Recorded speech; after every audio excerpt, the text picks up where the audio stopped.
निकिता हाँ बोलो.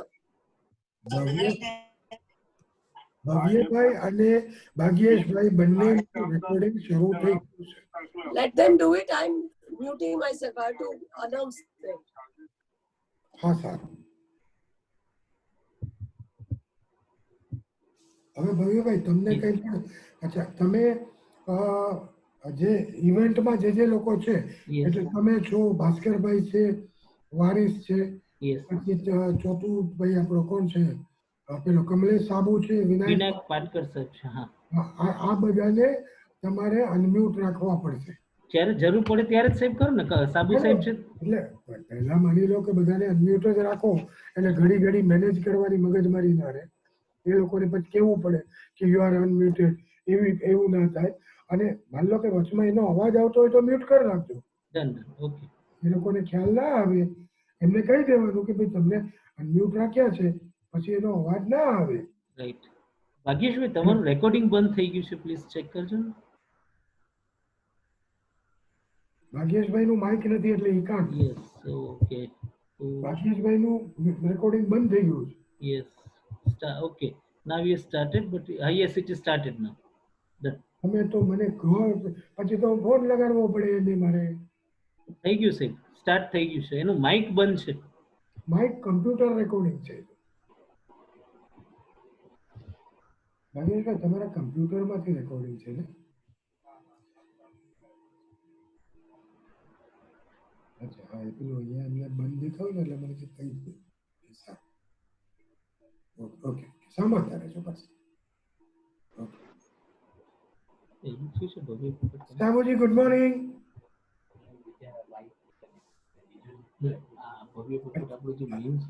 ભવ્યભાઈ અત્યારે બધાને અનમ્યુટ રાખો ને આપણે શરૂ ના કરીએ ત્યાં સુધી.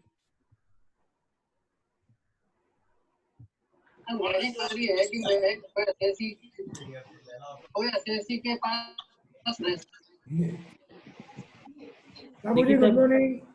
Good morning sir. कैसे हैं आप? बस बढ़िया हो सर, आपकी दुआ है. You are aware about your involvement. We are always there, sir. No. You are aware about today's schedule. Yes. My duty I am aware. Okay. Yes, sir. Yes. Prashantbhai આવી ગયા? પ્રશાંતભાઈ તમે જુઓ તો ખબર પડે ને, મને કેમ ખબર પડશે? નામમાં નથી. ઘણીવાર સાહેબ આઈફોન લખેલું હોય you cannot gas who is that. મને ખબર પડે ને ભવ્યભાઈ.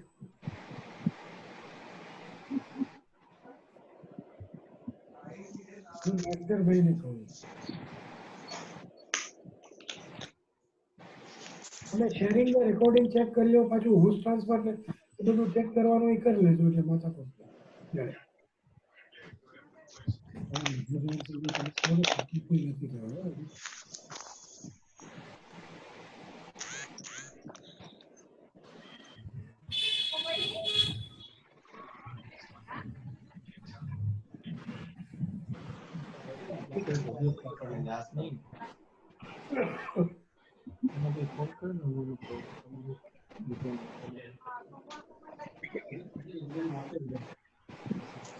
Supposed to be in a conference.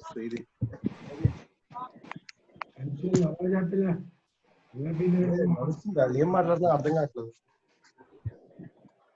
તમારે ગેસ્ટ જોતા રહેજો કોઈ એડમિટ થવા વાળા હોય. Abuji, anything from your side to be informed?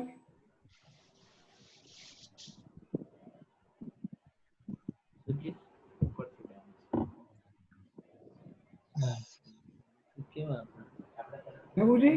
તમારું ઓલું ચાલુ છે ને? Sabuji? Yes, sir. Would you like anything to be told to me? Nothing, sir. Okay. Would you like anything to be told to me?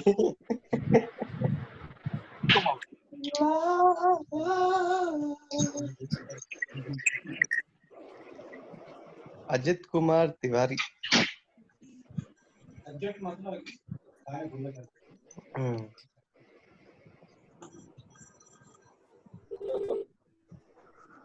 ఎవరు మాట్లాడట్లేదు.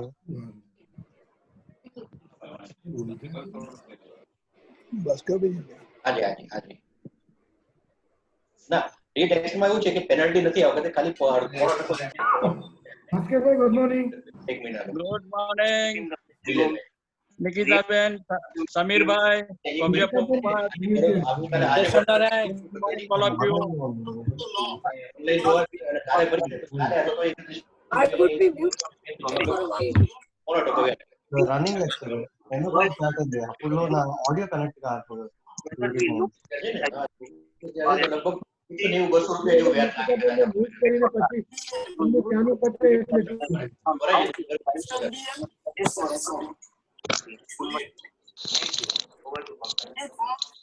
ભવ્યભાઈ, Yes, sir.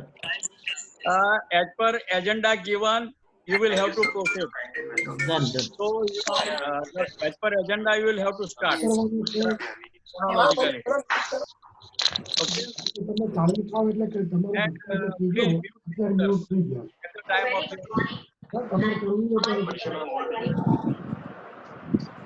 તો I'm Manisha Biani, Chairperson of Bharati Branch Institute of Chartered Accountants of India. Welcome, Shri Mahesh Poddar ji, Member of Parliament,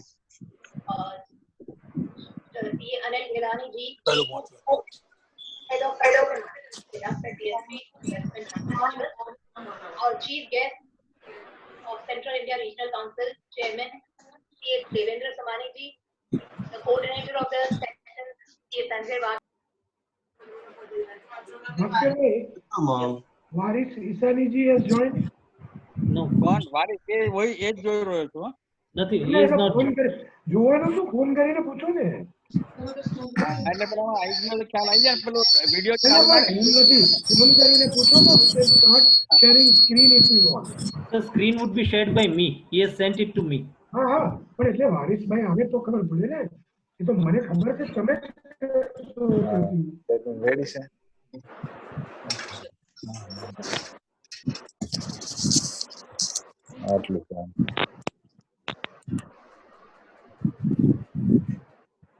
Varis bhai is here now. He is joining. હા, તો એની સાથે વાત કરવી. Join થઈ ગયા. Yes. વારિસભાઈ good morning. Sir good morning સમીરભાઈ. કેમ છો? બસ ફાઇન એકદમ સાહેબ. તમે ટેકનિકાલિટીમાં સ્ક્રીન શેર કરવાનો પીપીટી છે. PPT આપેલો છે ઉપર રાખજો પણ I am not going to discuss much on the PPT which I am sharing. I will take the other issues also. No, but coordinate with Bhavya. તો તમે સ્ક્રીન શેર ને વ્યવસ્થિત થશે કે નહીં જરા જોઈ લો.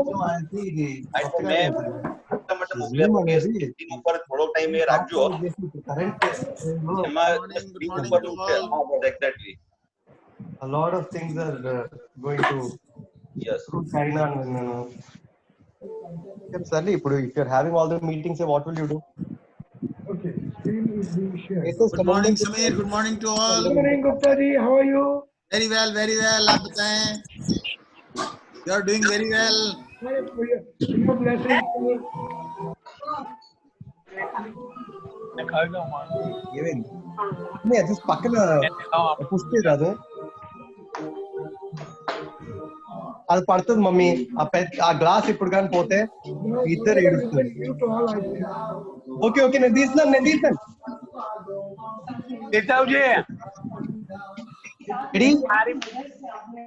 So now I would only unmute those who tell.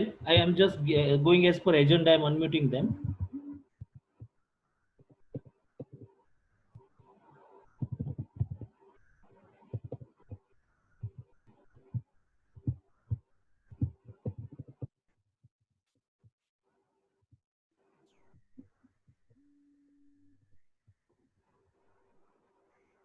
Yes.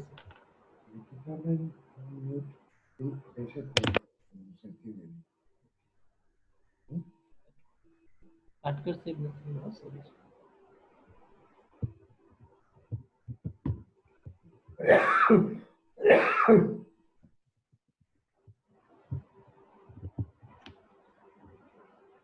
We'll start at 11:30. So Prashant bhai is not having mic. Bhaskar bhai. Please contact Prashant bhai. He is not having mic. Just I am calling him. Please.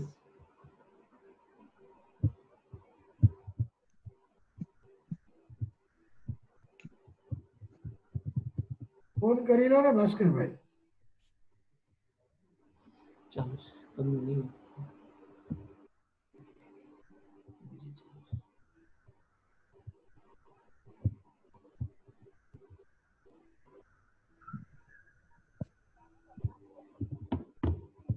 ભાગેશભાઈ આપણે 11:30 dot શરૂ કરીશું. તમારું Mike નથી એટલે તમને કોઈ issue હોય તો મને મોબાઈલ કરી દેજો અથવા વોટ્સએપ.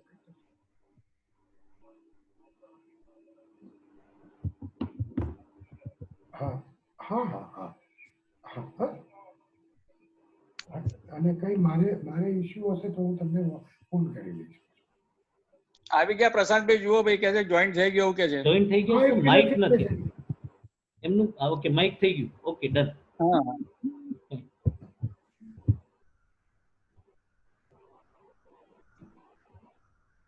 તમારે બાકીના એજન્ડા મુજબના જે આવ્યા કે નહીં બધું ચેક કરી લો ભાઈ. થઈ ગયું સર. એક વિનાયક પાટકર સાહેબ ઇઝ નોટ હિયર. ભાસ્કરભાઈ ને કહો. ભાસ્કરભાઈ, હા, Vinayak Patkar sir is still not here in the meeting room. okay.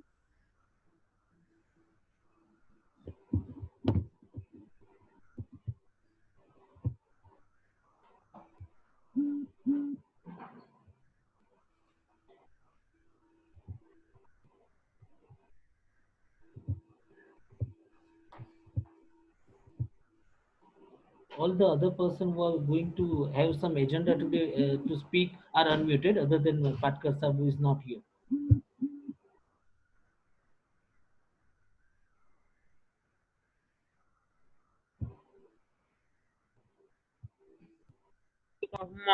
Sachin bhai, you are having any question? You have raised your hand, Sachin and Shah. No, sir. Okay, I am lowering your hand. Hand भव्य भाई, Vinayak Patkar has joined already, ऐसा बोल रहे हैं. हाँ तो sir please उनका नाम जरा पूछिए. તમારો અવાજ એમને નહીં સંભળાય. આપણે આપણો હાથ રેઝ જોતી કરે લોકો કા આ રેઝ હાથ બતાડે છે. सर पाटकर साहब क्या कौन से नाम से ज्वाइन हुए वो पूछना पड़ेगा. Is not joined edge. नहीं उनका इंस्ट्रूमेंट होगा, बट पाटकर जी ऐसा करके आप अनम्यूट करके सबसे पूछ लो ना, ही विल रिप्लाई. फिर सर सबको करना ठीक है. पाटकर साहब आपका हैंडसेट का नाम प्लीज बताइए.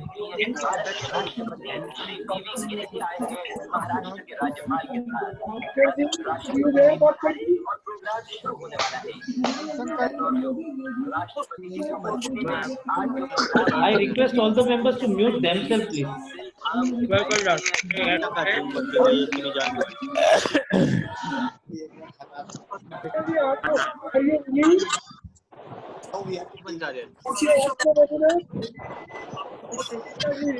मोबाईल वरती बघा. बराबर आवाज.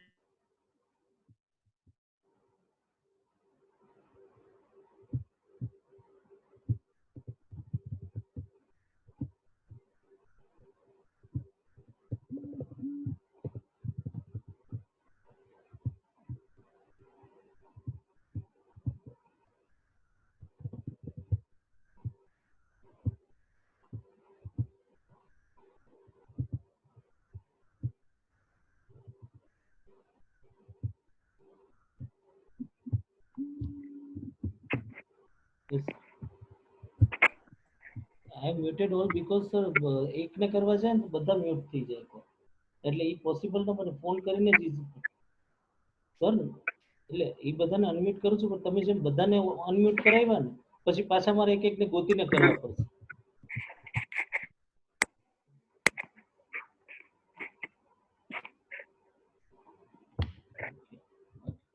tax city kolla pore tolu formula nadu tax payable.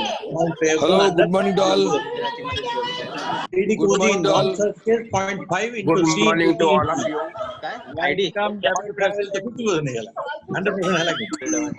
Good morning to all of you. Kare kori hogi ID hai phone mo 17. Thank you everybody.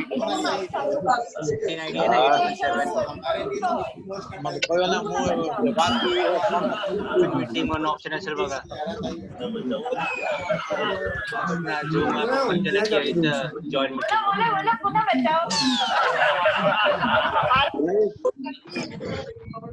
तो समीर भाई बस मजा Support Taka. ये 217 हाँ 98 5883. કારણ કે બધા છોકરાઓ એ કામ કરે ને ઓફિસમાં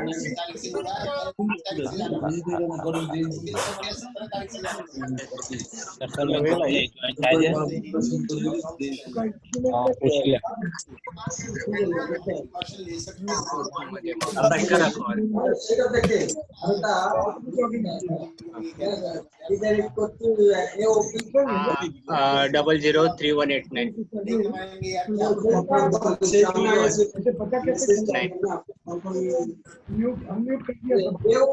good morning to all Good morning, Deputy Ji. My dear Prasad Prasad Very good morning, sir. Hello अरे चालू कधीच झालंय. होईल थांबा, त्यांनी सगळ्यांना म्यूट केलंय. येईल थांबा.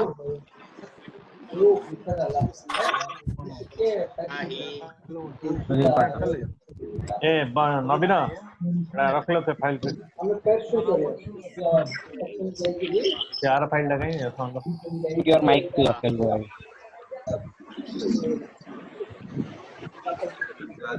हा ठीक आहे, ठेवा जरा. माझ्या इथे मोबाईल वरती चार्जिंग करायचा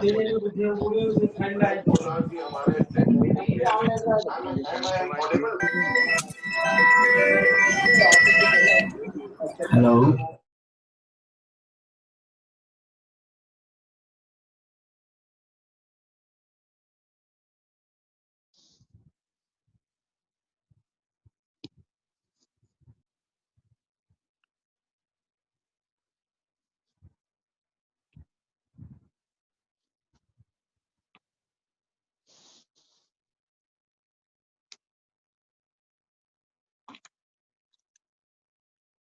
Got it, Bhavya?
Yes, sir. Mute myself. તમે WhatsApp મેસેજ જોશો તો જ નીચે ચાલે. સર તમે પોતે કરેલું છે અનમ્યુટ. હવે ટ્રાય કરો પ્લીઝ.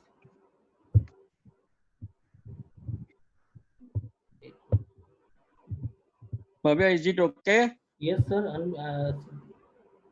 હું કરવા ગયો તો તમે ઊંધું કર્યું. હવે જો હવે પાટકર ક્યાં છે? सर इज देयर पाटकर साहब, आप हमारी आवाज सुन पा रहे हैं? He is with Samsung, sir. Yeah, I unmuted Samsung, sir. Just a minute, I am calling him, Patkar sir. English નો દીકરો છે.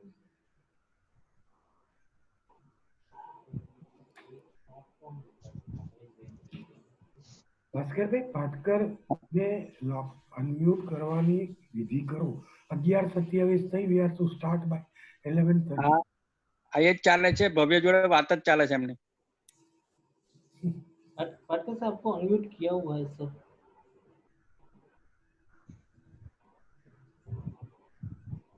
सर सर आपका माइक में कुछ इश्यू हो सकता है. जॉइन विथ ऑडियो में अगर प्लीज મોબાઈલ માંથી છે. सर आपका नाम प्लीज. हाँ सर, आप सैमसंग गैलेक्सी S7 है ना सर आपका?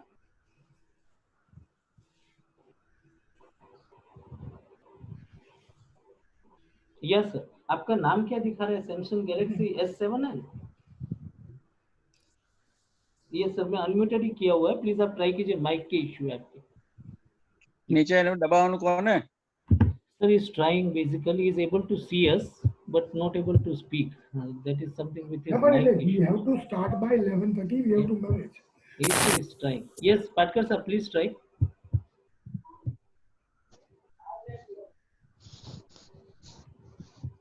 अरे पवन, वो क्या नाम है उसके उसके पास में भी टेली जा सकती है क्या? DK Agarwal ji, please mute yourself. उसका एक वर्जन जा सकता है उसके पास? Agarwal ji, please mute yourself.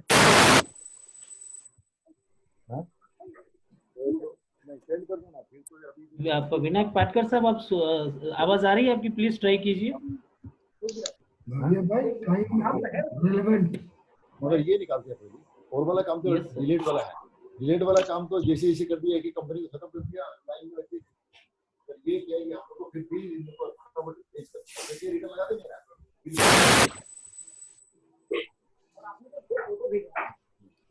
Hello, Patkar is not able to और आएगा एक है वहाँ पे, ठीक है। और रामकृष्ण वेदांता ऊपर वाला में से तुमको सारा मिल जाएगा डेटा। अब पासवर्ड ये जो डिटेल चाहिए वेदांता आश्रम का सब मिल जाएगा। और उसके बाद में अभी तुमको जहाँ जाके जो है और 2-3 તમે અનમ્યુટ કરો નિકિતાબેન ને બધાને અને એક ને અનમ્યુટ કરતા રહો, म्यूट કરી દો। आज का पेमेंट तो नॉर्मली ये फ्री में होता है। બધાને म्यूट कर दो।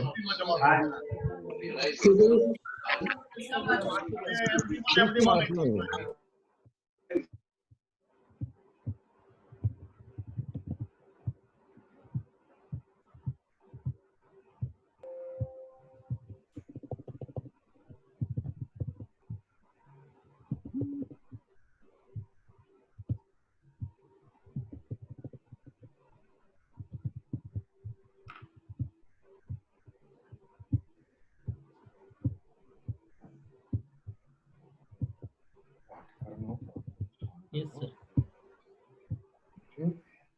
નથી થતું તો પૂરું કરો અને પૂરું કરો જેટલું વાત કરીને પછી પાછળ બોલાવી દઈશું પાછળ હાજી અરે તો શેડ્યુલ તમારી જે થઈ ગયા વાત કરી દઉં આપણે ધ્યાન ના રાખી બધાને થોડું મોકલી દેશે સરસ એ તમને આપી દો ને એવું બોલવાનું। Yes, sir.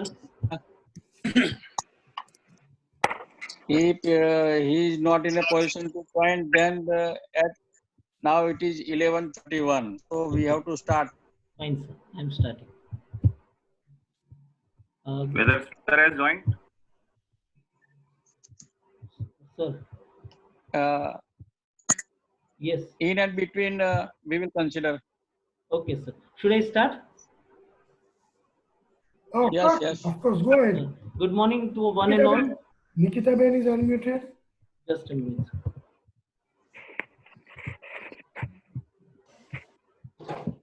Yes, sir. She is unmuted. Okay, go ahead. Good morning to one and all. On behalf of All India Federation of Tax Practitioners and All India AFTP West Zone, I welcome you all. Today we are having with us our National President Nikitaben Badeka, Secretary General Samir Bhai Jani, Chairman of West Zone Bhaskar Bhai Patel, Vice President of West Zone Vinayak Patkar Sahab. We welcome you all. And now I would request, first of all, as per the agenda, to our Chairman Bhaskar Bhai to give his welcome speech, please. Yes. Good morning to all of you. Our National President Srimati Nikitaben, Deputy President Shri Nivas Rao, Secretary General Samir Jani, Vice President West Zone Shri Vinayak Patkar, all past President, Office Bearer and NEC member of AFTP, all Office Bearer of AFTP West Zone, today's speaker, Mr. Advocate Varis Isani, Coordinator Mr. Bhavya Popat, and Mr. Nigam Shah in absentia. All participants of today's webinar from all over India. As per circular issued by HO, we have arranged 5 webinars, which was scheduled on 23rd, 24th, 27th, 29th. And today is last webinar of the circular, that is on 30th April. This is the last day of this month. I myself and on behalf of all team of AFTP West Zone recognize the cooperation extended by speakers Mr. Abhay Desai, Advocate Mukesh Patel, Mr. Uchit Seth, now today Mr. Waris Isani, and in particular for providing me guidance and support, Mr. Samir Jani, Secretary General AFTP, and also Madam Nikita Ben and the other office bearers. I welcome you all at this session of last webinar, which is being organized and arranged by AFTP West Zone. Again, I welcome you all. Thanks. Thank you very much, Bhaskar Bhai Patel. Now I would request All India Federation Secretary General Sri Samir Bhai Jani to give his opening remarks, please. Well, friends, we need to go much faster into the academic part. So I would not like to take much time into the formality part. But I would appeal, the President has time and again repeatedly been appealing to all that they please contribute. At least the NEC members, they contribute 10,000 and the normal member contribute 1,000 for the PM CARES fund. Kindly please do it by logging into the website and making an electronic payment. Please do it. Please do it. Waris Isani is going to talk on latest amendments with respect to the Finance Act. It is provided in Finance Act on charitable trusts. He would not be dealing with the private discretionary trusts. Make it for sure.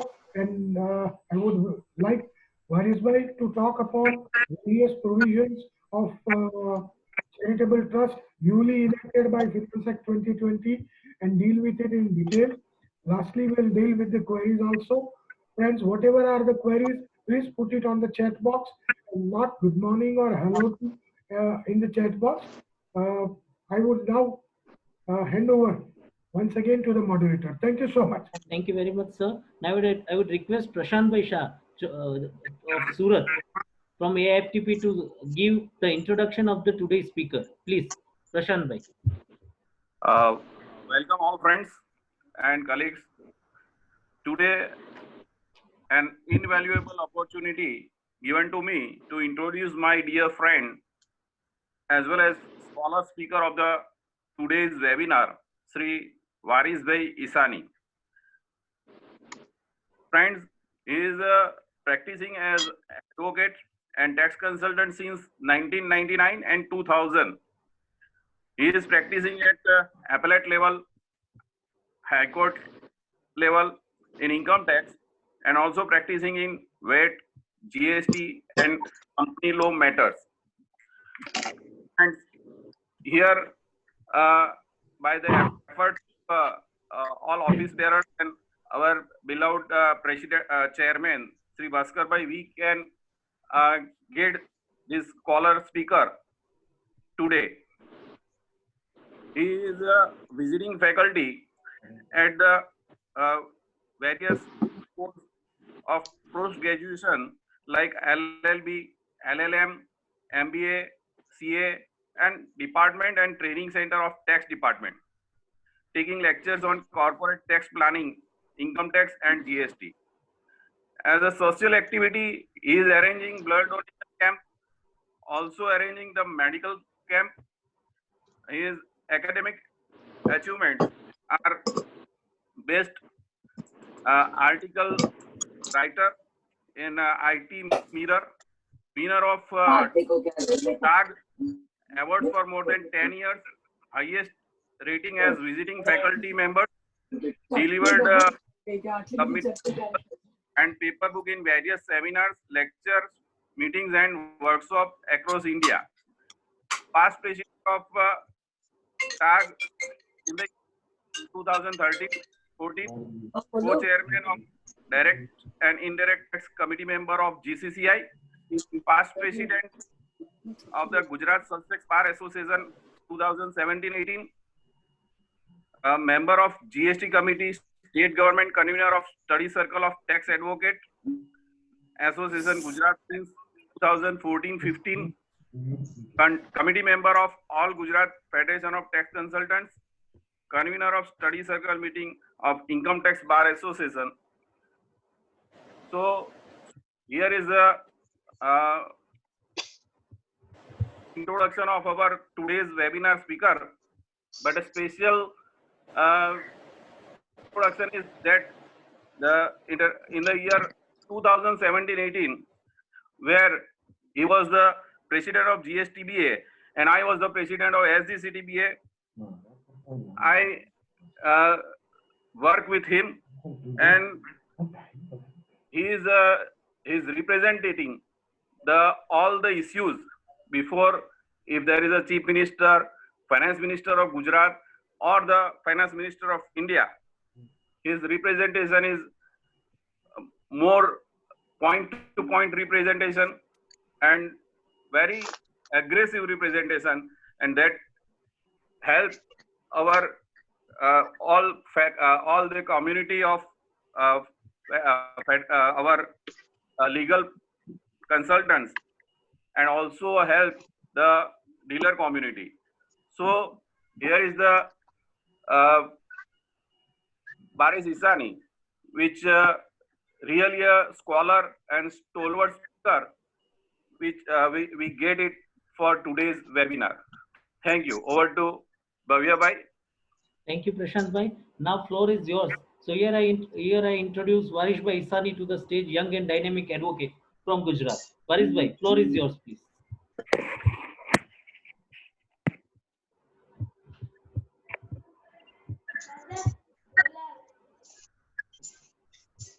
Varish Bhai, are you able to listen? No?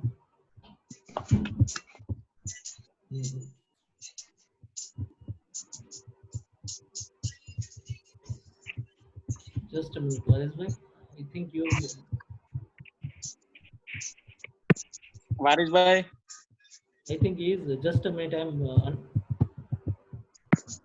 Yeah, sorry. Varish Bhai, you have to mute yourself, please. Unmute yourself. Just a minute. Varish Bhai, please. Varish Bhai? Yes. One minute. Yeah. Is it okay? Yes, sir. Okay. Now okay. Proceed. Go ahead. Fine. Good morning to everyone. Good morning. Ben Badeka, Srinivasan ji, Vinayak Patkar ji, Secretary General Samir Bhai Jani, Chairman Bhaskar Bhai, Moderator Bhavya Bhai, other dignitaries of All India Federation of Tax Practitioners, and fellow brother and sister. It is indeed proud privilege for me to have an interaction with the members of my own institute, as also I am a member of the All India Federation of Tax Practitioners. So for me today, like I am playing on the home ground, and I am thankful to the organizer for giving me this opportunity to share some of my views on the provisions of the newly amended Act 2020 related to trust and institution. Friends, as far as the new provisions are concerned, my deliberation will be, as far as today's talk is concerned, will be in twofold. I will try to give the basic details of the new amendments under the trust and institution. I will try to deal with the aspects of various trust, whether it is a religious trust, private trust, public trust, discretionary trust, as I am requested by the organizers. I will try to discuss in length about some of the provisions and the decisions. And then after, we will take the question answer session. Friends, I have shared my PPT to the organizer in advance. In fact, as far as my deliberation is concerned, I am not going to much rely on the PPT because the PPT will available with you in the times to come. Definitely you can refer wherever it is required. I am going to start my presentation with the latest amendment which has been introduced in the Finance Act 2020. Finance Act 2020 has been amendments, rather substantial changes regarding provisions for granting exemption to charitable, religious trusts, institution, etc. under Section 11 of the Income Tax Act. The substantial amendments are also made in respect of exemptions under Section 1023C, which are granted to the trust, institution, universities, educational institution, hospitals, other medical institutions, etc. These amendments are with respect to the approval of funds, institutions, whether the donation to which are eligible for deduction to the donor under Section 80G also.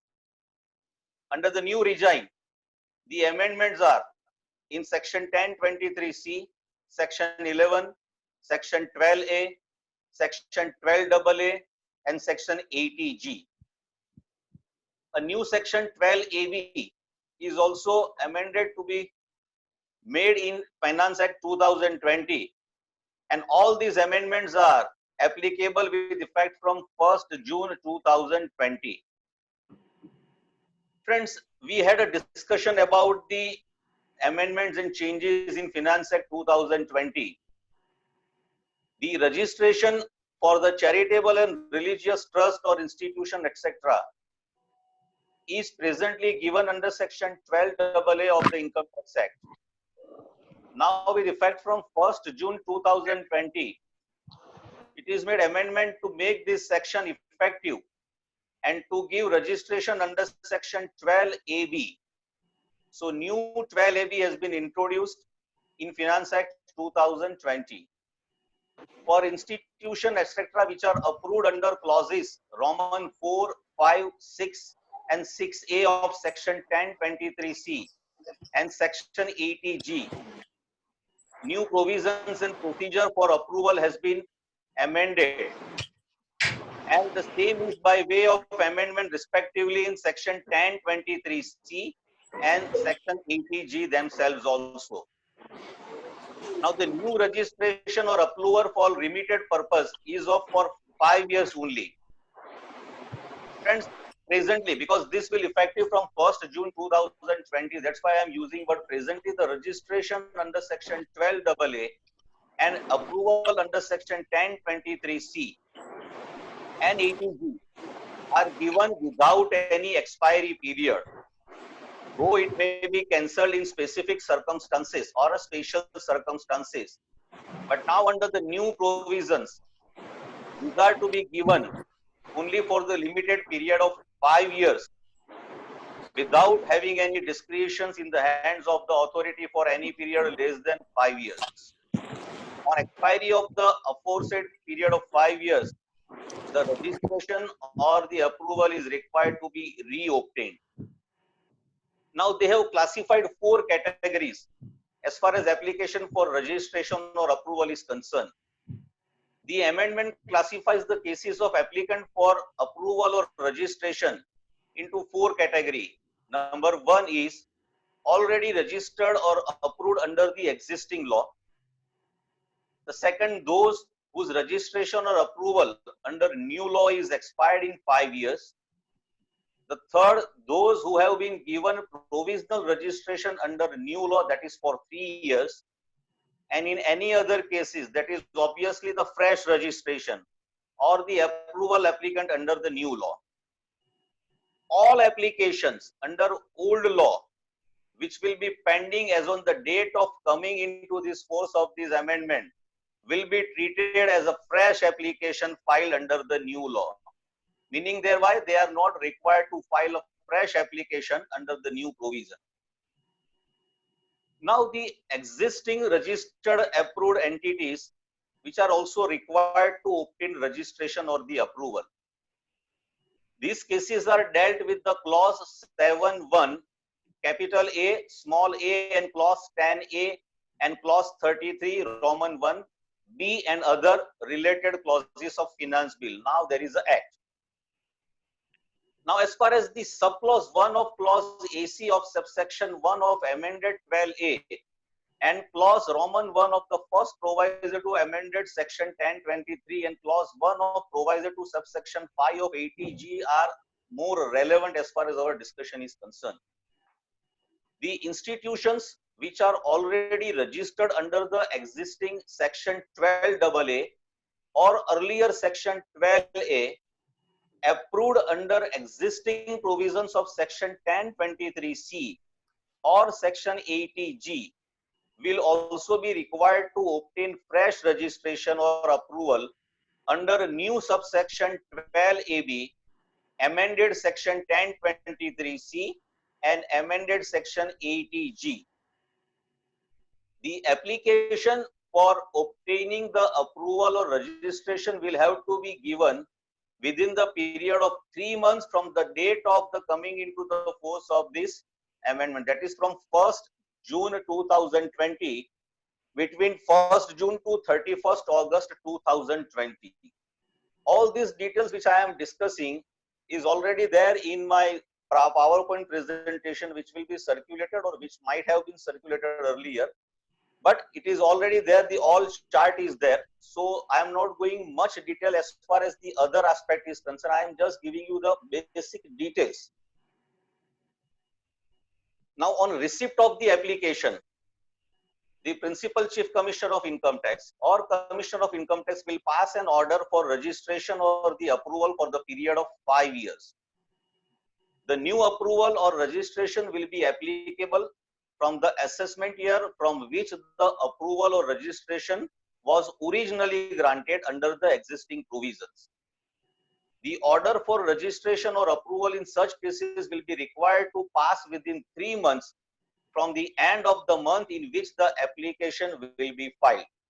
In fact, the task force which has been given the suggestions to the government, the question was that in some of the trusts, they were not having the registration certificate, they were not having the registration number available with them, they were not having the effective date available with them. So some policy or some immunity is required to be given to them. This was the proposal made by the task force to the government. Now the government has made sea changes and disturbed the entire procedure of the registration of the trust. The second aspect or the second category, which is therefore is a renewal of registration approval after expiry of 5 years. The application for reobtaining the registration or approval will have to be given at least 6 months prior to the expiry of registration or approval. The Principal Chief Commissioner or the Commissioner of Income Tax will have to make the necessary inquiries and to pass the order for granting or rejecting the registration or approval. The order for registration or approval is required to be passed within 6 months from the end of the month in which the application is filed. The renewal of registration or approval will be applicable from assessment year immediately following the financial year in which such application is made. Now, I personally feel that applicability of renewed approval or registration has been associated with the financial year in which the application has been made. Now, this may create some practical problem. For example, if the registration is given for 5 years, that is assessment year starting from 21-22, because we will make the application in the month of June 2020. This is the financial year 2021, relevant to assessment year 21-22, and which will be effective up to assessment year 25-26 for 5 years.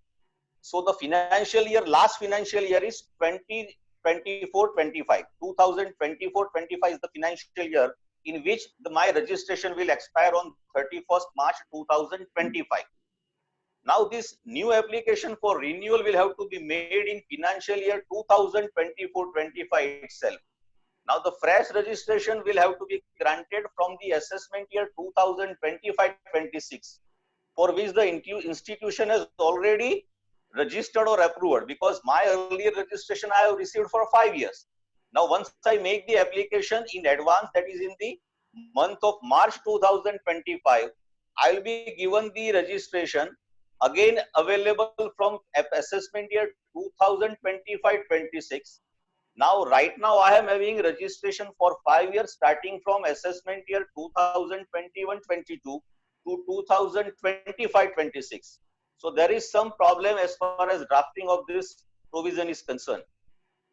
The next category which I am going to discuss is about the new provisions for provisional registration or approval.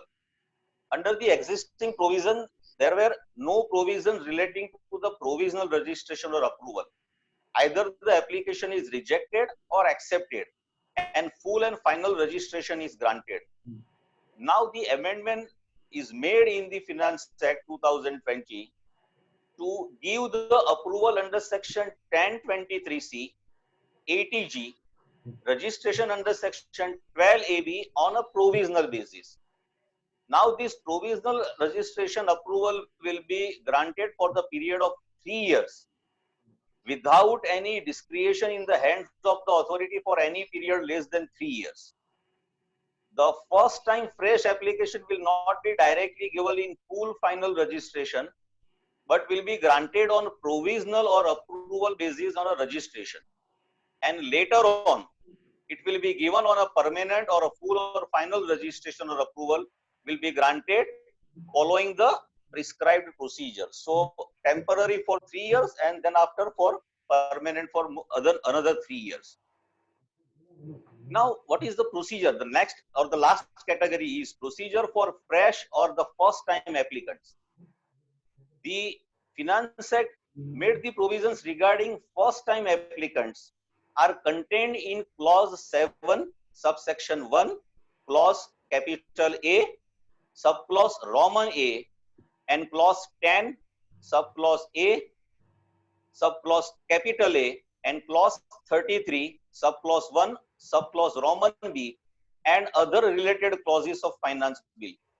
Now it is an act. These are covered in any other cases mentioned in the above mentioned provisions also.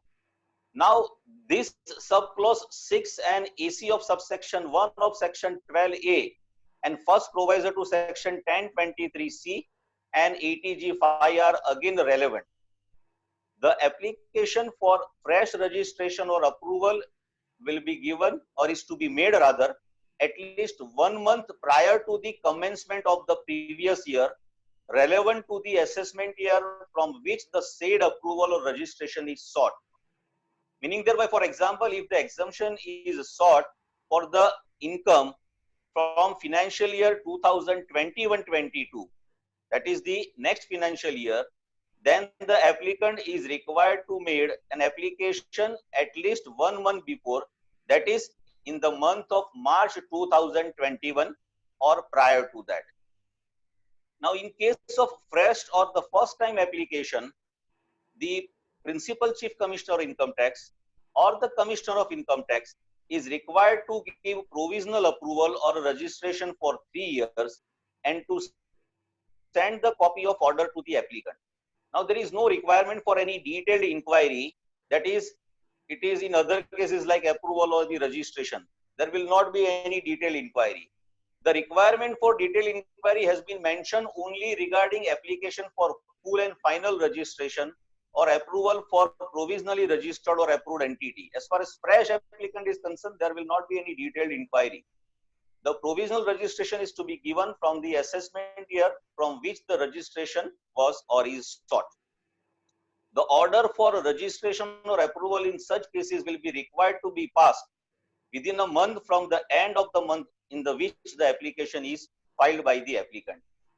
Now, if you remember it that as far as the present position is concerned, once we incorporated or started any trust, when the new trust is there and we have not started any activity in the trust, there are the question that because the trust has not started any activity which has been defined in the objects of the trust, certain cases are there where the commissioners are not granting the registration, stating that this is a new trust and the trust has not started any activity.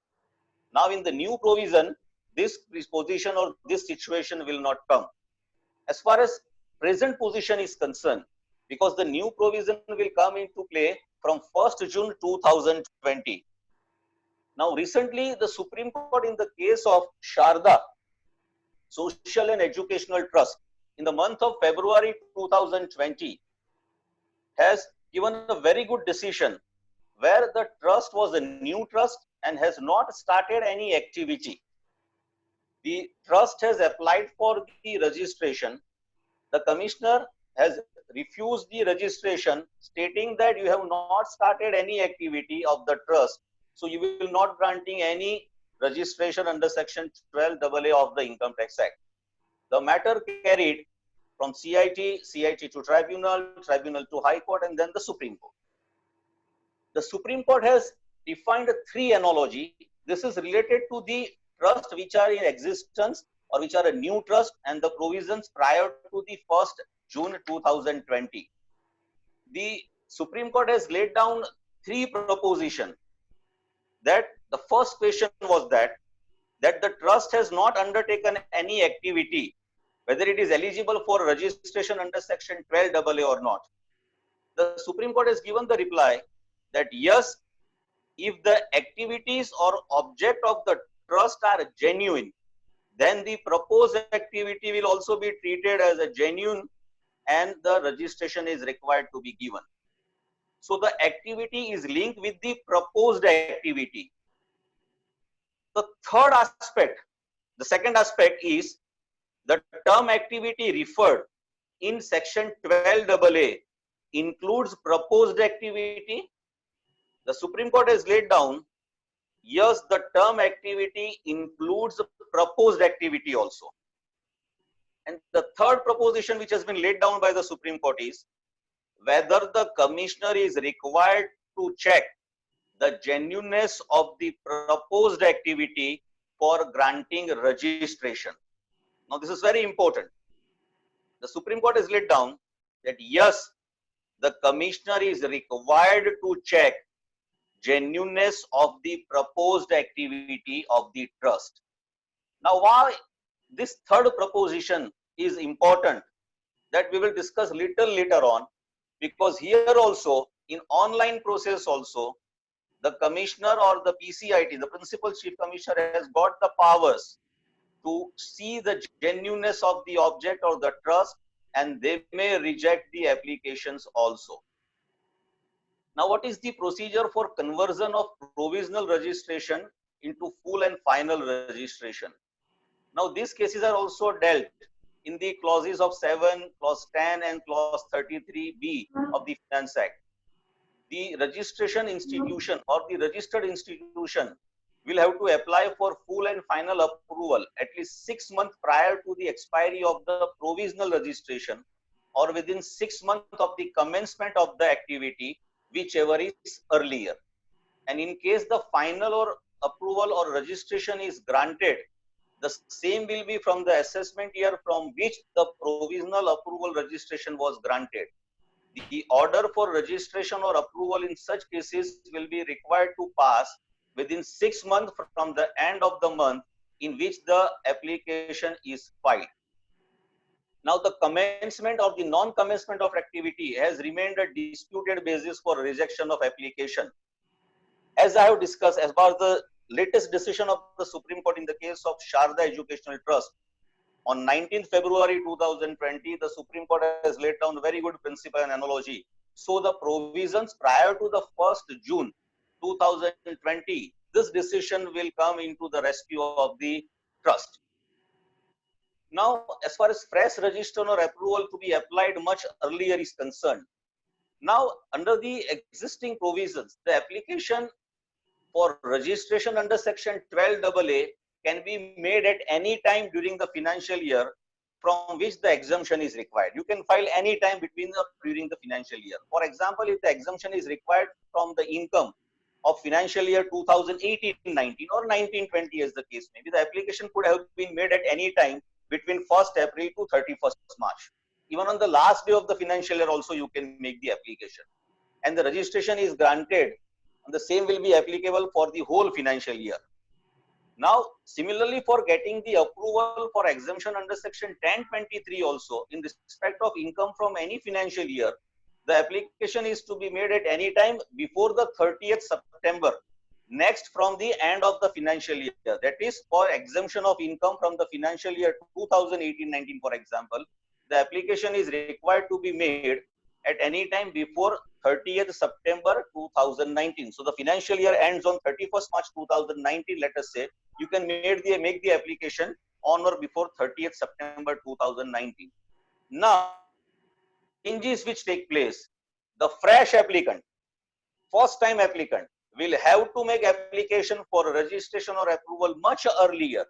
That is at least 1 month prior to the commencement of the financial year from which exemption is required, and the approval or the registration will be granted from such financial year.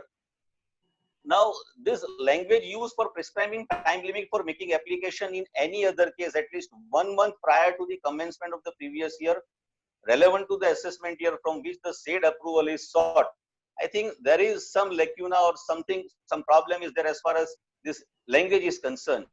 Because the language used for grant of registration in any other case from the assessment year immediately following the financial year in which such application is made.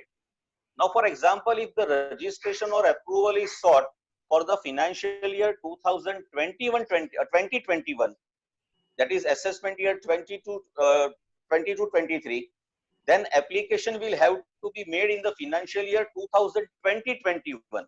In the financial year 2020-21, you will have to make the application for financial year 2021-22 relevant to assessment year 2020-23.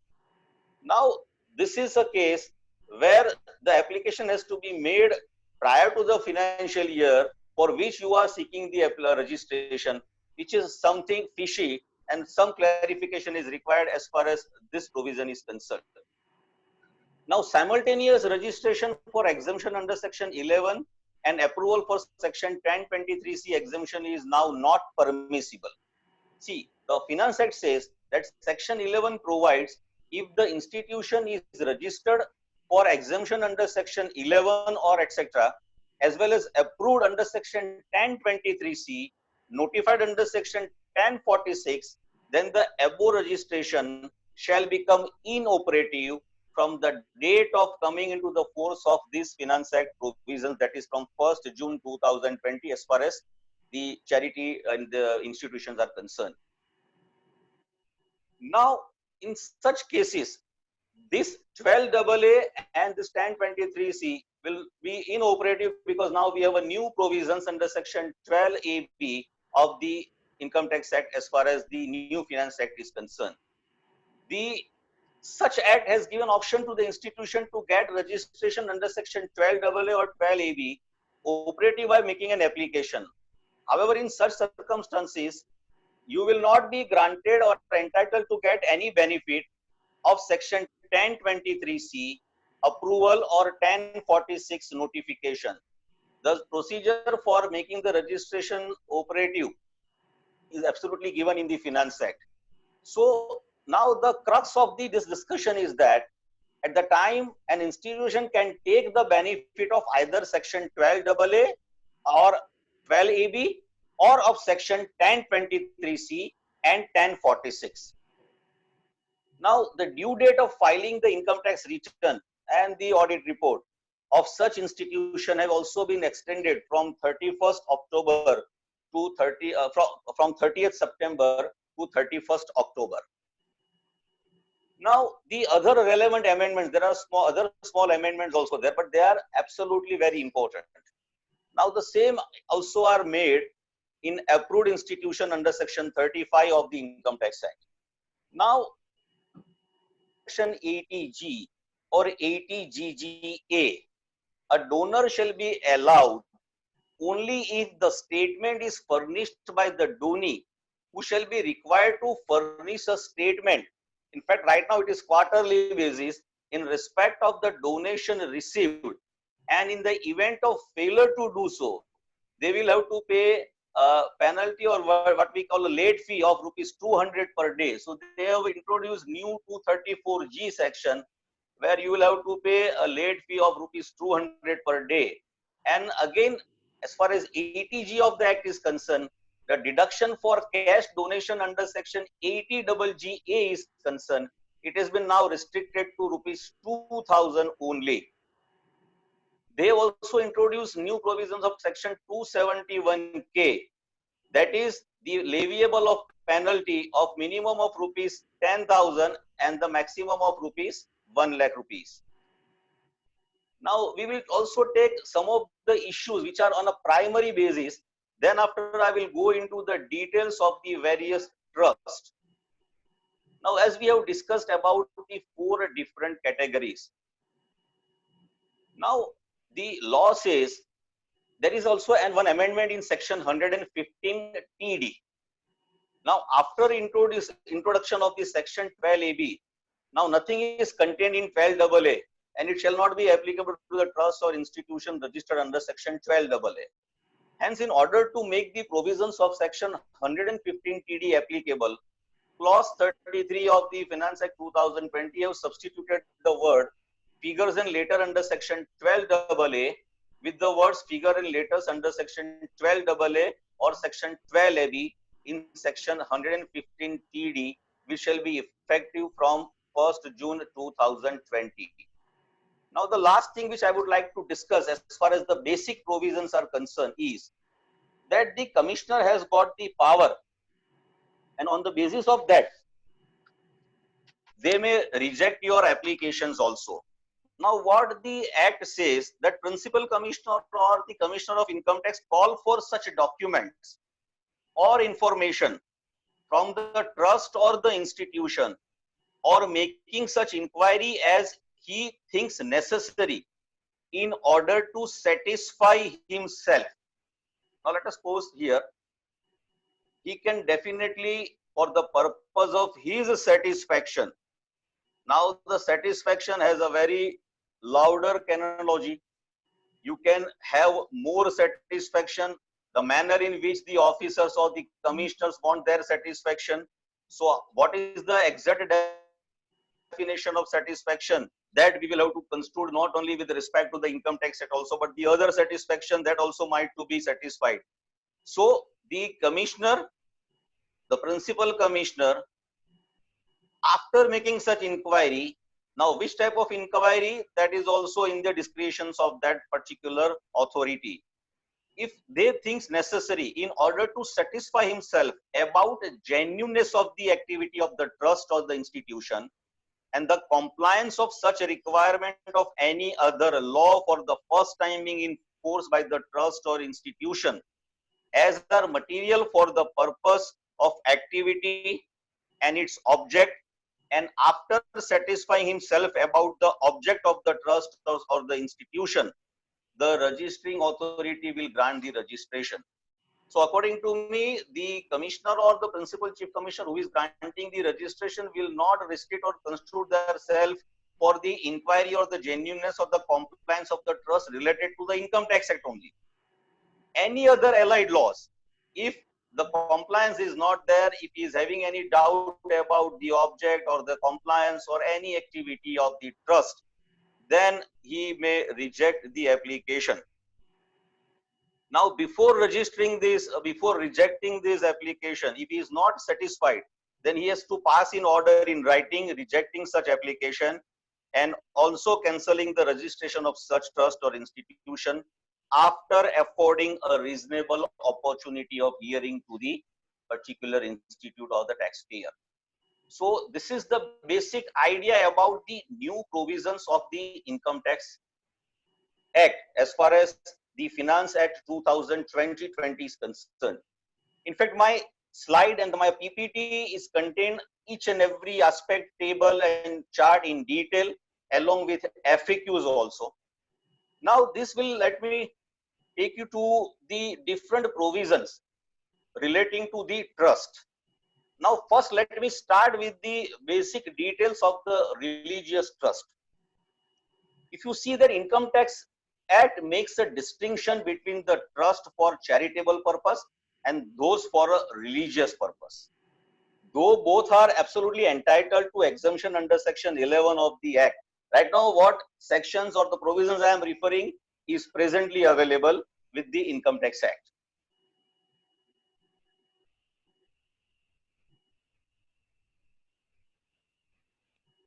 By the personal laws of the religion, the administration of this religious trust can either be left to the trustees as per their dictates of the religious name, or it can be regulated to a greater or a lesser degree by statutes such as the Bombay Public Trust Act 1950, etc.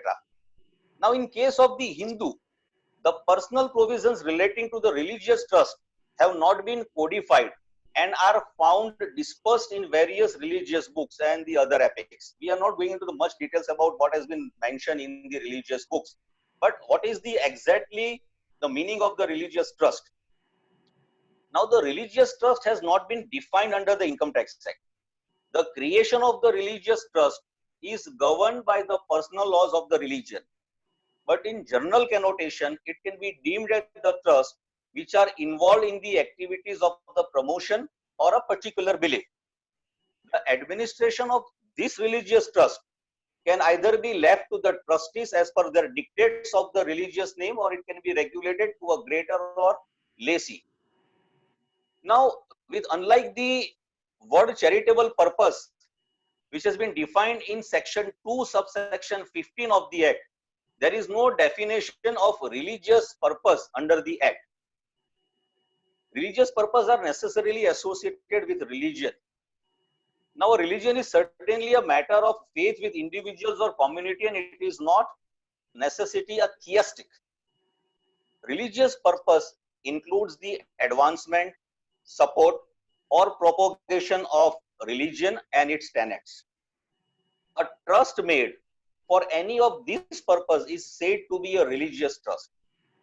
Now, the creation of religious trust is governed by the personal law of the religion. Now, it can be said that the trusts which are involved in the activity of promoting religion or a particular belief. But in reality, if we see that most of the religious trusts also promote the charitable causes also, like educational, medical facilities, providing food to the poor, etc. And such type of trusts are also called charitable and religious trusts. Now, the income of a religious trust or institution is entitled to exemption, even though it may be for the benefit of a particular religious community or a caste. The exemption under Section 11 is, however, confined to public trust only, and income from the property held under a trust for a private religious purposes, which does not ensure for the benefit of the public, is not exemption. Now, all religions in a sense teach the philosophy of life. It is generally accepted that the trust created for imparting teachings on moral and spiritual upliftment and showing a way of life, that is called a charitable trust, even if these teachings are based on a scriptures or a particular religion. Now, what do we mean by the religious activity? Because the term religious activity is again not defined in the Income Tax Act. Now, this litmus test is, however, required that the religious purpose must be public in nature. Therefore, a temple or a mosque may be established by a trust, and expenditure on construction or the reconstruction or maintenance of such temple or a mosque would be for a religious purpose. If the member of that faith or religions have access as a matter of right to the religious place or a place of worship. This is called the religious activity. Now, what is religious or what is charitable purpose? Now, if we deal or if we take the what is religious or charitable, then it has been observed by the Supreme Court in the case of Ramchandra Shukla versus Sri Mahadevji, a very landmark case reported in AIR 1970, Supreme Court 489, which says that there is no line of demarcation in the Hindu system between religion and charity. Now, of course, charity is regarded as a part of religion. Now, the Supreme Court has very categorically described the activity, but the relevant para of the entire decision, that is on page 464, that para is more relevant, which says that Hindu Pichi found expressions in gift to idols to religion institution, and for all purposes considered meritorious in the Hindu social and religious system. Therefore, although courts in India have for a long adopted the technical meaning of charitable trust and charitable purposes, which the court in England have placed upon the term charity in the Statute of Elizabeth, and therefore all purposes which according to English law are charitable will be charitable under the Hindu law. So here they have compared this purpose of charitable activity of the Hindu law along with the English law. The Hindu concept of charity is so comprehensive that there are other purposes in addition to which are recognized as charitable purpose. Hence, what are pure religious purposes and what are religious purposes will be charitable purposes must be decided according to the Hindu notions and Hindu law. Then they also refer the Hindu law also. Now, whether any writing is necessary to create an endowment, according to me, no writing is necessary to create an endowment nor a trust is required for that purpose. No religious ceremonies such as Sankalp, Samarpan, Pran Pratishtha or Kumbhashikavam is necessary to establish a religious endowment. A clear and unequivocal manifestation of the intention to create a trust and vesting property with the trust is enough to constitute dedication. Now, this reference is also taken by the Supreme Court in Ramachandra Shukla cases. Now, again, the trust can broadly be classified into two categories. One is a public trust and another is a private trust. However, there may be a trust which are a blend, that is both, as known as a public or a private trust. Now, what is public trust? The public trust is one which benefits the public at large or some considerable portion of it is for the purpose of a public. A public trust can further be divided into two types or two categories. One, public charitable trust. Second, public religious trust. Now, essential of this religious and charitable trust are under the Hindu law. Now, I have tried to give the 4 essential requirements for creating a valid or religious charitable trust under the Hindu law. The first is valid religious and charitable purpose for the trust as per the norms of the Hindu law.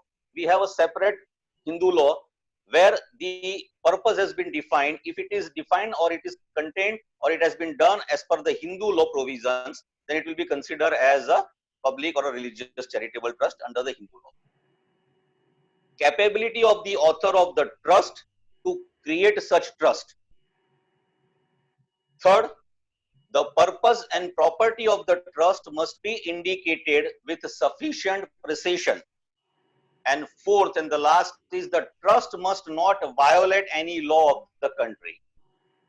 Now, a charitable trust must always be a public trust, but a religious trust may be a private or a public. Now, section 13, subsection 1, subclause A excludes from exemption a private religious trust which does not ensure for the benefit of the public. Thus, a trust for a private family deity to which the public or a particular class has no access is taxable. Now, a religious trust, whether it may be a public or a private, but a charitable trust must always be a public trust. So, as laid down by the Madras High Court in the case of CIT versus M. Jamal Muhammad Sahib case, that a charitable trust must always be a public trust. Now, what is religious endowment? I will try to, in some of the aspects, I will try to go into the detail. I have taken some of the examples of the tax planning also. So, I think by end of my session, majority of the query will be cleared. But if at all it is still untouched, then definitely we will take up. Now, religious endowment. A religious endowment is one which has its own objects and establishments, maintenance or worship of an idol or deity or any object or purpose subservient to the religion. A religious trust, as was held in the full bench by the Madras High Court in the case of the CID versus Jamal Muhammad Sahib, that may be a public or a private trust, but a charitable trust must always be a public trust. Now, the essential of a valid endowment. Number 1, the dedication must be complete. Number 2, the subject matter must be specific. Number 3, the object must be definite. Number 4, the settlor must have the capacity to make the endowment. Now, what is dedication? Dedication of property is essential for the creation of an endowment. A dedication consists of the following 2 elements. Number 1, sankalp or the formula of resolve or an intention to dedicate properties. And the second is utsarga or renunciation. Now, the religious endowment must be held to be a private or a public. According to the beneficiaries thereunder are specific person or a sections thereof. When property is dedicated for the worship of a family idol, it is a private and not a public endowment.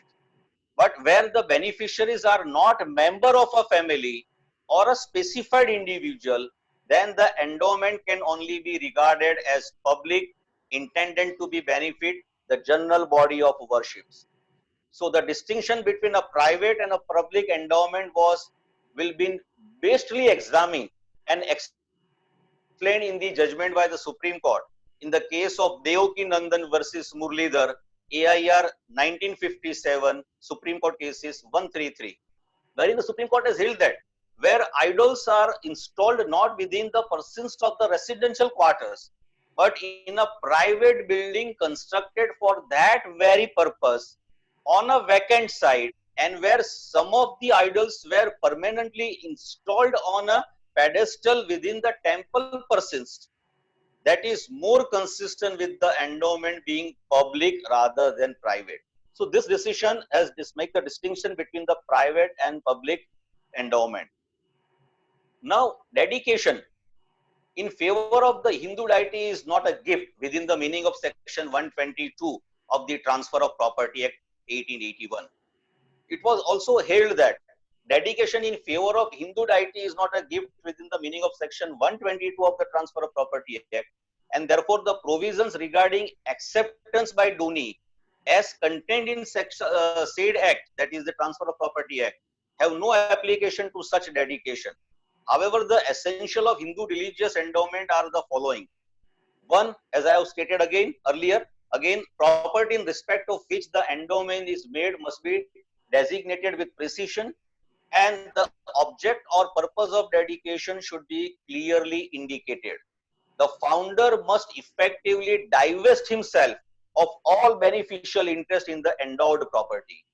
This has been very beautifully established by the Allahabad High Court in the case of Ram Kumar Ramchandra and Company versus CIT 1965, 58 ITR 721 Allahabad. In fact, all these decisions or this my submission which I am dealing right now is not covered in my PPT. I will definitely try to cover up all this in my final PPT and will circulate it to the organizers in a due course. Further thereafter, the Constitution Bench of the Supreme Court in Tilakiyat Shri Govindalji Maharaj versus State of Rajasthan and others, AIR 1963, Supreme Court 1638, a very old case, held that where the evidence in regard to the foundation of the temple is not clearly available, then the answers to the questions, namely, are the members of the public entitled to take part in offering services and taking darshan in the temple, are the members of the public entitled to take part in the festivals or the ceremony arranged in the temple, and if they are offering and accepted as a matter of right, then it will establish the character of the temple. Therefore, according to this, the participation of members of the public in the darshan in the temple and in the daily acts of worship or in the celebration of festive occasions are to be very important factors in determining the character of the temple. See, out of this any character, if you are satisfying any one of this character, then according to me, your problem is solved.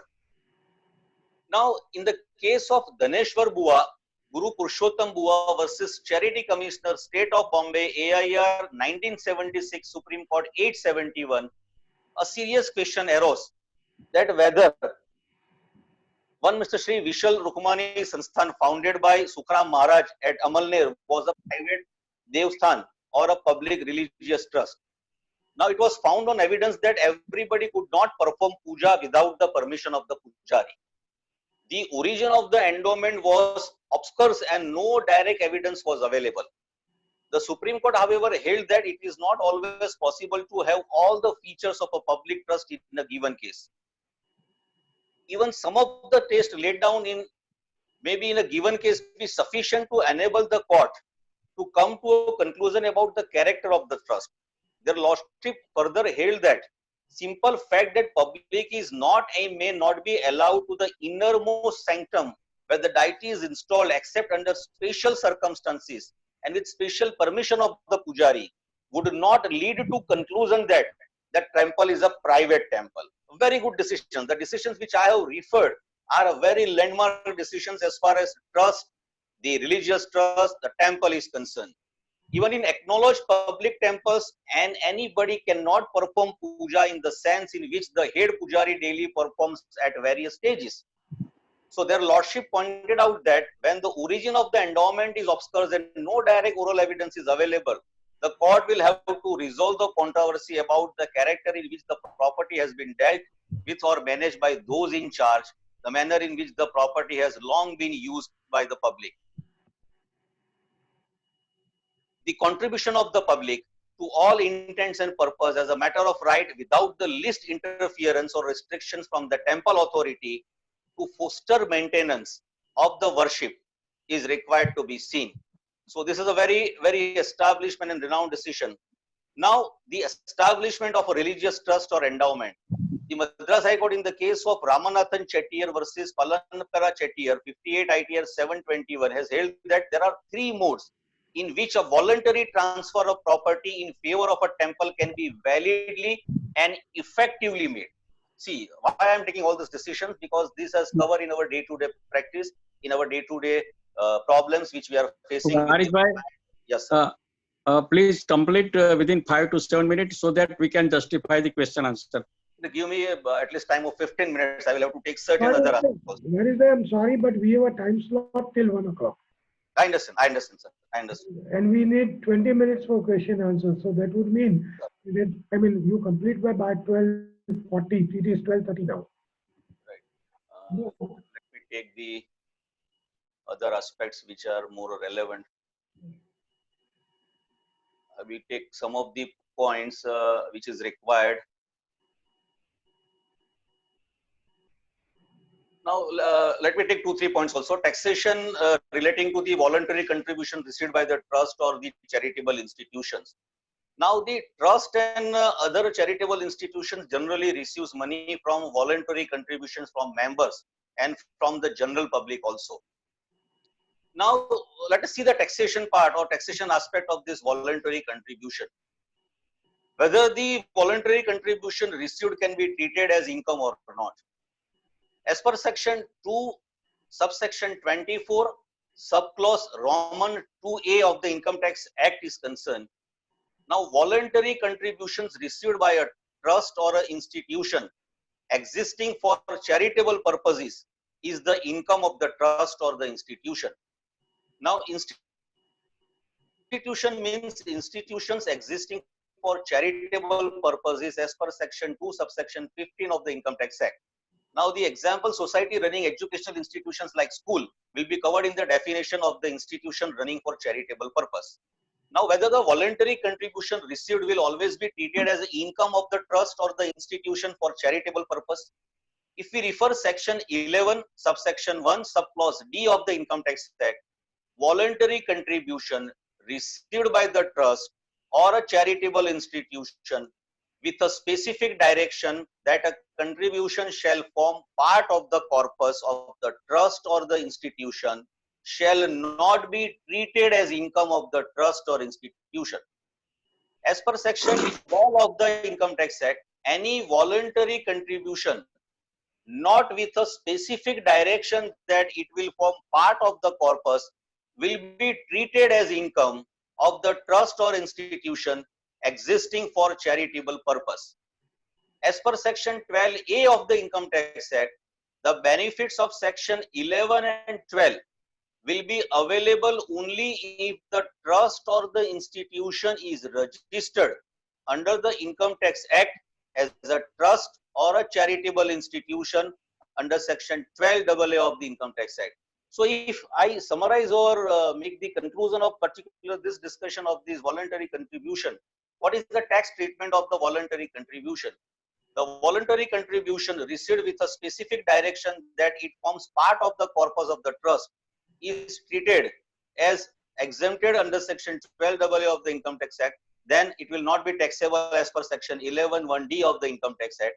And if the trust or institution is not registered, then the voluntary contribution received will be taxable under section 12AA of the Income Tax Act. Now, voluntary contribution received without direction that it forms part of corpus is generally taxable under the head income from other sources.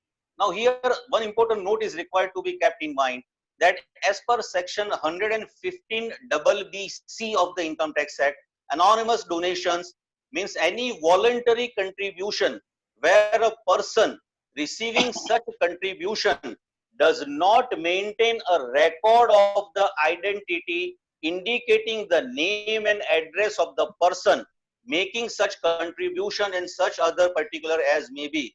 Like we have a donation box in the religious trust, institution, temple or religious places.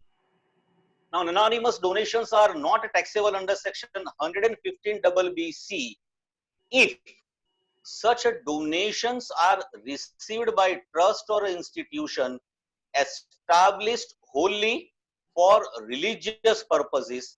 Therefore, in case of a trust owing a temple, the offerings or donations made by the devotees or etc. other peoples shall not be taxable under this section, even if the names and addresses of the donors are not there. Such donations shall be subjected to the provisions of section 11 and 12 of the Income Tax Act. Now, such donations are received by any trust or institution established wholly for religious and charitable purpose. However, such donation shall be taxable under section 115BBC if the anonymous donation is made with a specific direction that such donation is for any university, school, educational institution, hospital, medical institution run by such trust or any other religious purpose. Now, therefore, what I understand is to keep the record of the person when receiving voluntary contribution in trust or in any other charitable institutions other than a religious institution, such name, address or the PAN of that particular donor will be required to be maintained. Otherwise, it can be taxed as at a maximum marginal rate as an anonymous donation if aggregate or anonymous donation received in excess of the higher of these two. The one is 5% of the total donation received by the particular SSC or 1 lakh rupee. This higher of these two will be considered as income and you will have to pay the tax at the maximum marginal rate. Now, this is all as far as section 115BC is concerned. Now, the last 5 minutes I will take of yours. This is all related to, I understand that question answer is also important thing, but the certain aspects which I have taken as far as the practical aspect is concerned, I think that may also help to solve the questions of the participants. Now, if we see that the Indian Trust Act 1882 governs a private trust. Now, the private trust is like a vehicle through which property can be transferred from one person, that is the owner, to the other person, whose or another, for the benefit of an individual or an unsustainable group of people. Now, the private trust is created for the benefit of a specific individuals. That is, individuals who are defined and ascertained individuals who are within the definite time can be definitely ascertained. A family trust set up to benefit members of a family is the most common purpose as far as private trust is concerned. And the purpose of the family trust is for the settlor to progressively transfer one's assets to the trust, so that legally the settler owns no assets himself, but through the trust, beneficiaries get the benefit of this trust. Now, for example, let us say A forms a private trust and transfers certain property to B, instructing him to use the said trust property at the time of C's marriage. Again, I am repeating. A forms a private trust and transfers certain property to B, instructing him to use the said property at the time of C's marriage. Now, a trust so formed can either be revocable or irrevocable depending upon the objective behind forming a trust. Now, in this trust, when A transfer property to B for the benefits of C, then here the A is settler, B is a trustee, and C is a beneficiary. Now, certain aspect about the difference between the public trust and a private trust. Now, when the trust is created for the family members, relatives, friends, etc., the trust is normally called a private trust. And where the trust is created for a charitable or a religious purpose, where the general public is the beneficiary, the trust is called a public trust. Now, the public trust is created for the benefit of the society at a large. And the charitable purpose like education, poverty, eradication, promotion of sports, medical facility, welfare, religious or scientific purpose, so on and so forth. Now, the beneficiary in public trust is society at large and is governed and regulated by respective state government. Now, as far as the private trust is concerned, the private trust is constituted for the benefit of one or more individuals who are or within the given time may be definitely ascertained. In other words, a trust which is for the benefit of an individual or a class of an individual, as for example, a trust called for the benefit of X, Y, and Z, and for the benefit of only X or the grandson or granddaughter of the X, that will create a particular date, is called a private trust. Now, here the beneficiaries are limited and specified. A trust is called a private trust when it is constituted for the benefit of one or more individuals who are or within the given time may be definitely ascertained. Now, governed by Indian Trust Act. Now, whenever, again I missed out as far as the basic aspect is concerned, whenever there is a change, modification, alteration in the object clause or any of the clauses of the trust, you will have to give the intimation within 30 days to the concerned authority. Normally, when there is a change in the object clause or any of this thing, we are not, I'm getting the signals from the organizers to cut short the discussion.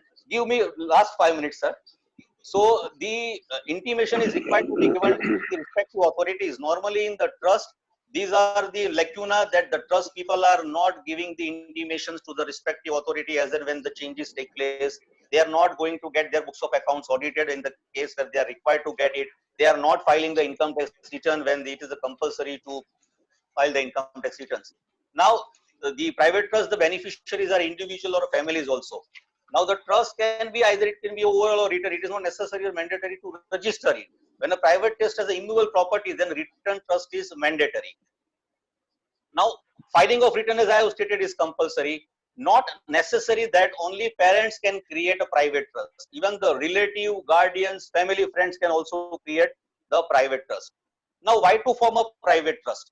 During the lifetime of the settler or a trust, for the benefit of the old parents or the settler, for the benefit of the spouse, minor children settler, protecting his own interest, protecting the personal charity, to prevent alteration or personal ancestral property, for the benefit of disabled or handicapped brother, sister, or child. And the trust is after the death of the settler or trust creator. Now, the formation of private trust. I will take the last the discussion about the creation of the discretionary trust also, and what is the benefit of this private trust. Now, private trust is created and governed by the Indian Trust Act 1882.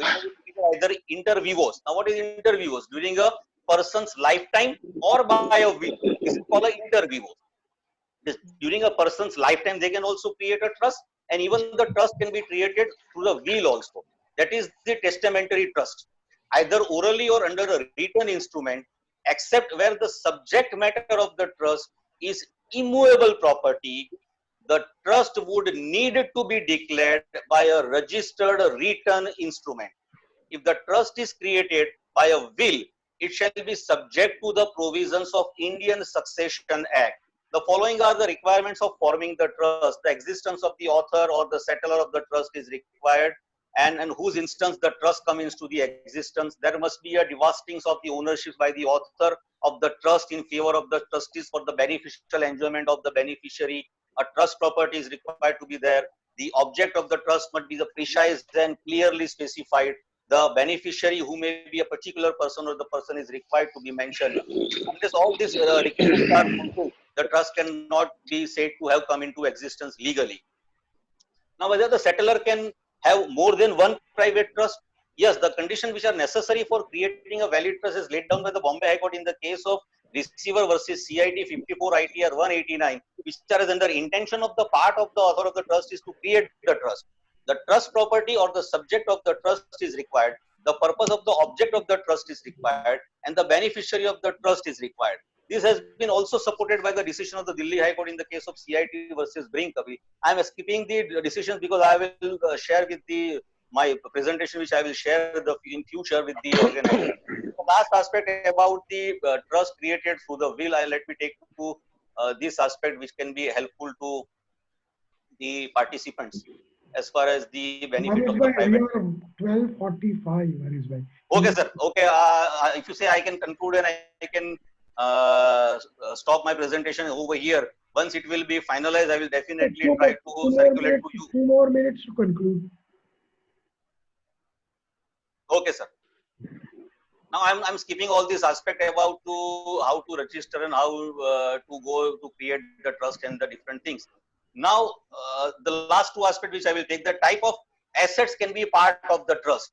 You can have your investment in the assets as a part of the trust. You can have a land and property. You can have a cash. You can have other valuable articles like your paintings, sculptures, furniture, jewelry. Now, this money and investment held in the trust are called trust capital. This capital may be produce income and such as interest or dividend on the shares. Assets may also grow in value, resulting into the capital gain for the trust. Now, the last aspect as far as the benefit of the income from assets transferred to the person for the benefit of the spouse.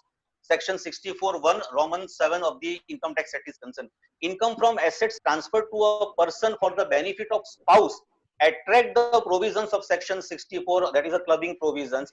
If the taxpayer is an individual, he or she has a transfer and assets to a person or an association of person. Assets is transferred for the benefit of the spouse, and the transfer of assets is without adequate consideration. In such individual income for such assets is taxable in the hands of the taxpayer who has transferred the assets, and where the person intend to transfer it, then the benefit of his or her spouse, the income shall be clubbed. The same will be there as far as the benefit transfer to son's wife, that is daughter-in-law is concerned. Now the trust created by deity is concerned, the family deity is concerned, private trust for minor is concerned. We are skipping for the time being as far as the paucity of the time is concerned. I think this conclude the part of, let me take the last part. In case where there are two or more beneficiaries who are individual. Now it was held that the beneficiaries of the trustees being representative to SSC are more than one, then it cannot lead to the conclusion that constitute an association of person.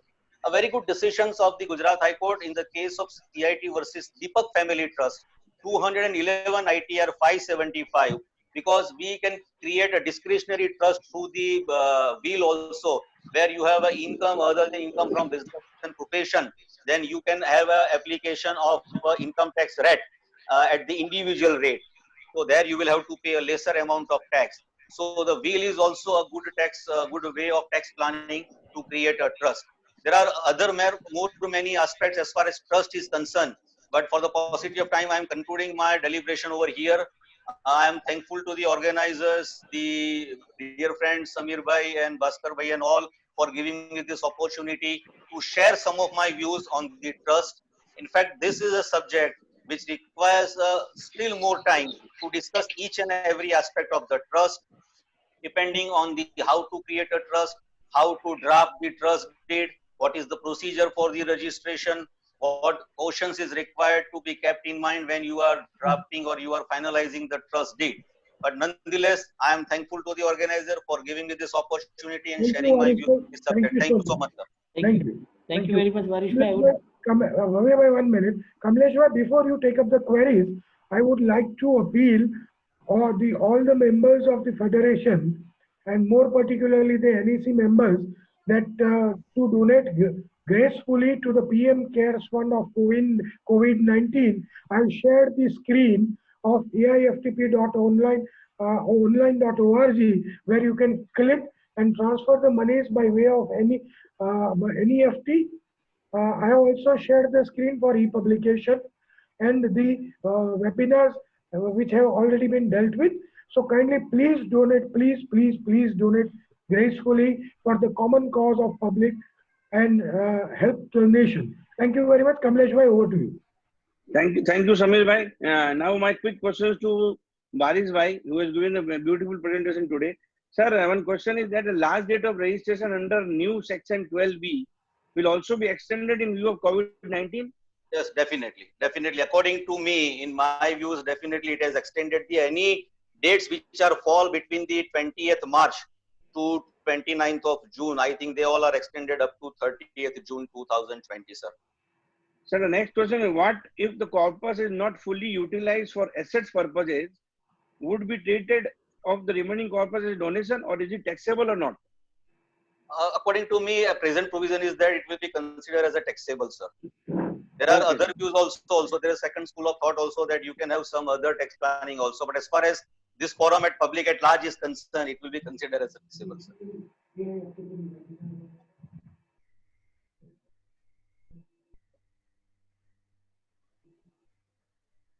To advantage of the pen. Sir, your voice is breaking, sir. Exemption will be. Sir, your voice is breaking, sir. Able to hear you. If the Bhavya bhai.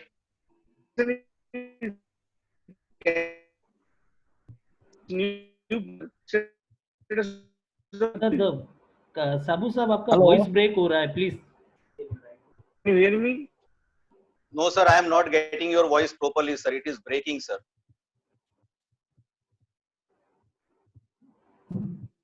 Okay, sir, we are now moving on to the question answer session. I would like, first of all, because Jani sir, the voice is breaking of Kamlesh bhai Sabu. So can we go for Thanksgiving, and then if the time permits, we can go with it?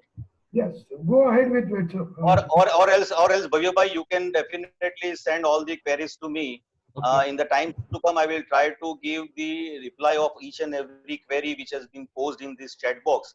And in the future date also, I will try to give more detailed presentation which I have discussed today, other than the PPT which I have shared with you earlier, sir. Okay. Okay, go ahead. Hello, for PPT, I am kind enough to Mr. Varis Isani that he has already given to us, and today during the course of our webinar, I have circulated amongst the concerned groups of members and participant maybe also. So please take care about that. Already it is circulated. Okay, now vote of thanks. Thank you very much. Now I would request Ashwin Bhai Acharya, Joint Treasurer of AIFTP West Zone, to propose a vote of thanks. Please unmute me. Hello. You are unmuted. Ashwin bhai, you are muted. Yeah. Yes, sir. Please. Yeah, hello. Am I audible now? Yes, sir. Thank you. Thanks a lot, friends. So, well, you all will agree. Then when it is a subject of income tax, we all trust Varis bhai Isani. Very good exposition with lot of judgments and clear our perception about the what is the changes are going to come about the relating to trust.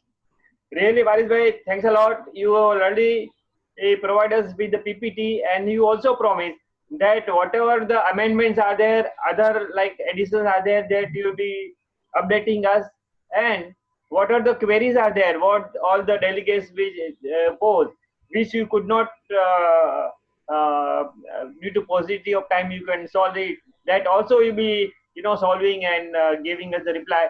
We are really very much thankful to you all, and I request all the delegates to give a cyber clap for Waris Bhai. Thank you, sir. Thank you so much. Thank you very much, sir. And I would also like to thank our able National President Srimati Nikitaben Badhega and our Chairman AFTP West Zone, a very active and dynamic Chairman Sri Bhaskar Bhai Patel. I would like to thank, though Patkar could not come, Patkar side, Vice President of AFTP, Secretary General AFTP Samir Bhai Jani for his opening remark. I would like to thank Joint Secretary AFTP West Zone, Sri Advocate Bhavya Bhai Patel for conducting this seminar. Vice Chairman Gujarat AFTP West Zone, Advocate Prashant Bhai Shah for introducing the speaker, and Vice Chairman Maharashtra AFTP West Zone, CA Kamlesh Bhai Sabu. We tried to solve the query, but there was some problem with the mic. But nevertheless, we thank you, Sabu Bhai. And last but not the least, all the delegates for taking part in a large number. Thank you all. Thank you very much. Prashant Bhai, thanks. Prashant Bhai, special thanks to Prashant Bhai for giving nice introduction. Prashant Bhai is really a very good friend of mine. So he always like to admire and praise me. But it was really a wonderful introduction, and I also enjoyed working with you. Rather, I am enjoying working with you right now, sir.